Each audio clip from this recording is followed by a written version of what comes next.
Hello YouTube, and I'm about to announce a new potential series because I don't have time to do any Disgruntled Reviewer videos at the moment, and I don't really have time to do this, but I figured as my dinner is cooking, I may as well.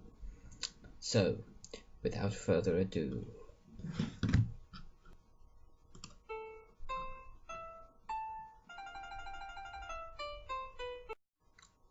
welcome to Story Time with Dan King.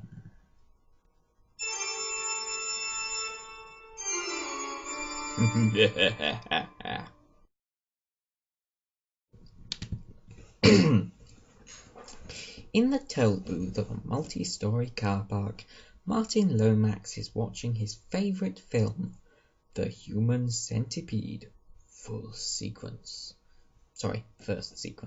on his laptop, a film which he is obsessed with. Overweight and asthmatic, and also mentally challenged, Martin lives with his suicidal mother, who blames him for having his father put in prison for having physically and mentally and sexually abused Martin when he was a boy. Dr. Sebring, Martin's psychiatrist, also touches him inappropriately. Really, Dr. Sebring, and prescribes him very heavy medication. Martin keeps a pet centipede, which he gleefully feeds insects to, as surely does everyone who has a pet centipede. Martin acquires a dingy warehouse after killing the lesser and abducting people, and he begins abducting people to use for his own human centipede.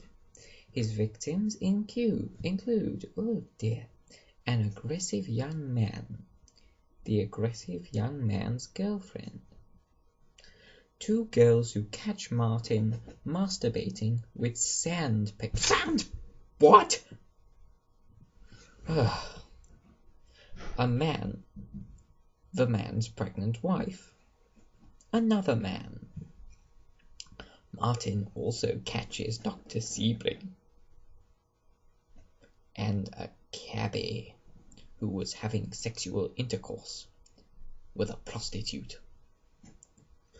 He proceeds to kill Sebring before abducting the cabbie and the prostitute. When Martin's mother finds Martin's scrapbook, Martin kills her by bludgeoning her to death repeatedly with a crowbar until her until her skull caves in. Don't worry, children. She wanted to kill herself anyway. He then lures his neighbour to the scene and kidnaps him. Martin's last victim is Ashlyn Yenny, the actress who played Jenny in the first film, now playing herself. He lured Ashlyn Yenny to his warehouse under the false pretense of a film audition. With his 12 victims in place, Martin begins assembling his centipede. He severs the tendons in each person's knees to prevent them from fleeing, and uses a hammer to knock out their teeth. He slices open the buttocks of one of his victims, causing him to bleed to death. In a quick change of plan, he uses a staple gun and duct tape to attach each person's lips to the next person's buttocks. During the assembly process, the pregnant woman is presumed dead, and Martin places her in the corner. His human centipede is ultimately 10 people long, with Ashlyn in front. After performing the crude procedure, Martin begins experimenting. Disturbed by Ashlyn's screams, he tears out her tongue with pliers.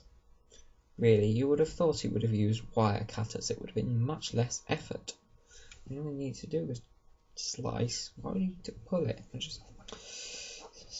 Well, he then injects each of his victims with a syringe of laxative, forcing each of them to explosively evacuate their bowels into the mouth of the person behind them. After pausing, he then wraps his genitals in barbed wire and then rapes the woman at the end of his centipede. As he finishes, the pregnant woman awakes and runs outside screaming, apparently in labor. She leaps into a victim's car and births her child, who gets onto the road. As the engine starts, in her bid to escape, she stomps on the accelerator and crushes the baby's skull under the pedal. And the moral to this story is, watch where your child is if you're giving birth in a car. But she still manages to escape. The neighbour rips his face from the person in front of him, separating the centipede into two halves. So, Martin, as you could imagine, was very furious that his centipede was ruined. He didn't like to see his work ruined, so he shot them all. But they didn't all die. So, just to be sure, he used a knife to slit the throats of the remaining victims. As he advanced on Ashlyn, he appears to give a pause and kneels in front of her. He doesn't want to kill his favourite actress. She then punches him in the genitals, shoves the funnel into his rectum, and drops his pet centipede into it. The poor centipede. Dear me. It's enough to make anybody cry, isn't it? Anyway, Martin stabs her in the neck and staggers out. Ashlyn is seen slightly moving afterwards. The scene then cuts back to the toll booth, with Martin watching the credits of first sequence on his laptop, with exactly the same reaction as the initial scene, causing him to wonder if the events before were a dream or reality. But then you hear the pregnant woman's child can be heard screaming in the background. So I guess the child must just have had brain damage rather than just be killed.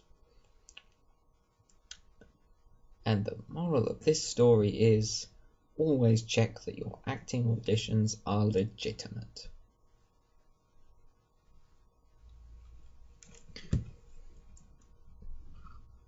Thank you, children. Good night.